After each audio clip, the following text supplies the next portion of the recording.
So I grew up in Queensland in a single parent home. None of my family are Christians. It was not a very good home to grow up in.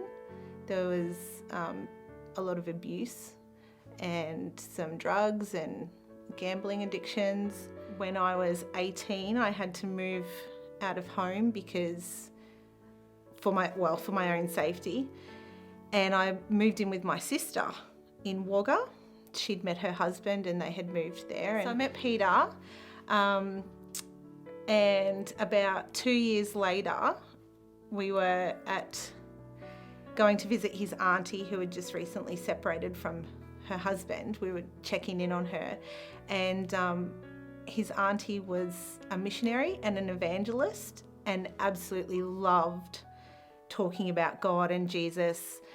And it was about 2 o'clock in the morning in her little caravan in Traralgon, and she was talking about how much Jesus still loved her and about how her situation, even though it was bad, that God was still there for her. And I just started to feel really funny.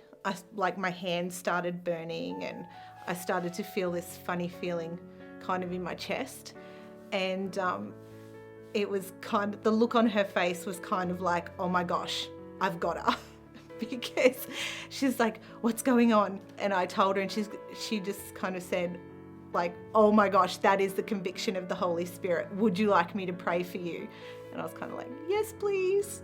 So I became a Christian at 2 o'clock in the morning in a caravan in Traralgon. So Peter and I moved to Nowra, and we started attending another church, a local church, and then we had a situation that kind of really affected me, and I kind of turned away from church. And I still loved God and I still prayed to God, but I just wasn't fellowshipping and I wasn't in God's house. And then in 2009, I had my ectopic pregnancy and I had to have emergency surgery for that. And on that day, God was really speaking to me and I didn't expect it. He was really just saying to me, just focus on me. Like, man's going to let you down, your body's going to let you down, but I never will. And it was, it was really that was the start of the journey of me coming back to God and back to church and really sort of reconnecting with him. And then after that, my husband and I decided that we were going to try to have another baby, and God really put that on our hearts for us to have another baby. But unfortunately in that journey, there was quite a few miscarriages. And on my last miscarriage, I was really heartbroken and really angry with God.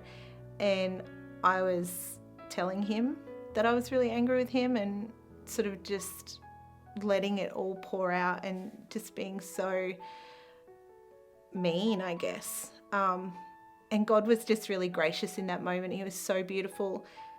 He kind of just whispered in my ear. He said, Kristy, I promise you, if you just trust me, you will never have to go through this again.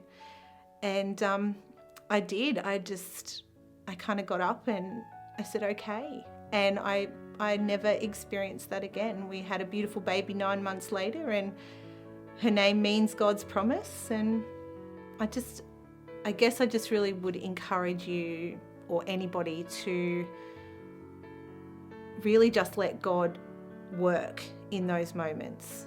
Just let his shoulders be big enough for your hurt and your anger, and just let him carry that for you, because he will heal you through it. He will love you and he will not turn away from you just because you tell him you're mad at him. And that's what I found. And God has loved me more after I was truthful with him than I could ever imagine he would be.